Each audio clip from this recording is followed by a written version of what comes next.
I am Dr. Said Ammar Nakshawani, and this message is brought to you by the Muhsin and Fawziya Ja'far Foundation. Why do Muslim women wear the headscarf? I don't know how much this question would have been necessarily asked a couple of 100 years ago, and I say that from a couple of angles.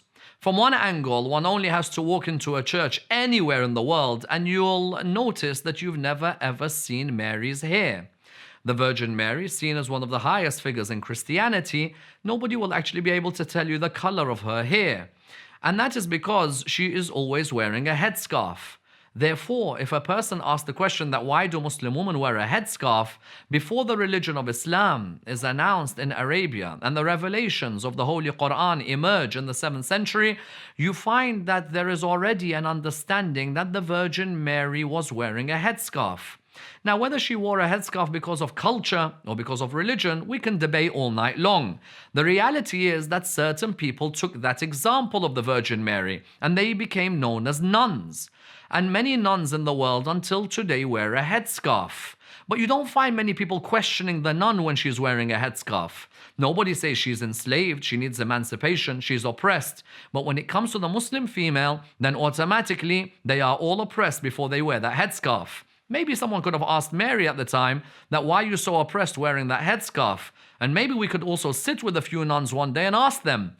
But for the time being, you'll find from the one angle, that's the reason I don't believe it would have been asked a couple of 100 years ago. Likewise, if you look at certain members of the royal family, they may not have worn a headscarf every day of their life, but at the same time, they certainly wore it on certain occasions, whether that was to ward off the rain, whether that was because of a certain respect in British society that could still be seen until the middle of the 20th century, then you'd find, for example, even the likes of Queen Elizabeth would be wearing a particular form of a headscarf.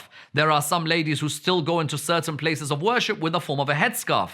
So it's very important for us to make clear that Islam didn't just suddenly emerge and say, put a covering on all those ladies. Before it, Christianity, before it, certain methods of respect.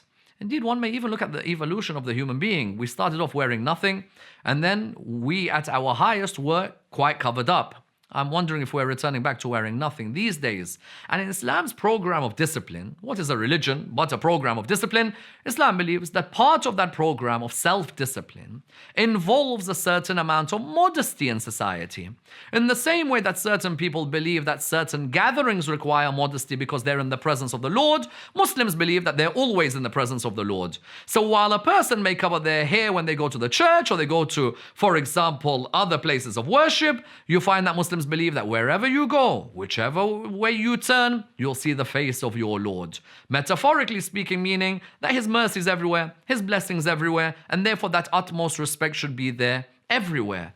We find that there are Muslim ladies in the world today who don't wear a headscarf, and that is between them and their Lord. And there are those who wear a headscarf, that's between them and their Lord. Jurists believe it's obligatory for them to wear the headscarf. Some don't wear these days because of the Islamophobic attacks, where they feel scared in the way that they are treated, the way they are vilified, and the way that they are rudely looked at. And I do feel sorry for some when they wear the headscarf in this difficult time.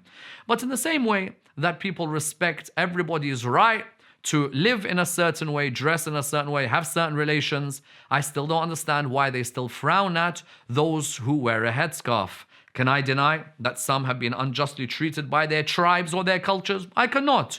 The religion didn't want that. The religion had a perspective on modesty. Likewise, for the men, there was that perspective, which we come to in future episodes. Thank you for listening to this weekly broadcast. And we look forward to receiving your messages to continue this dialogue.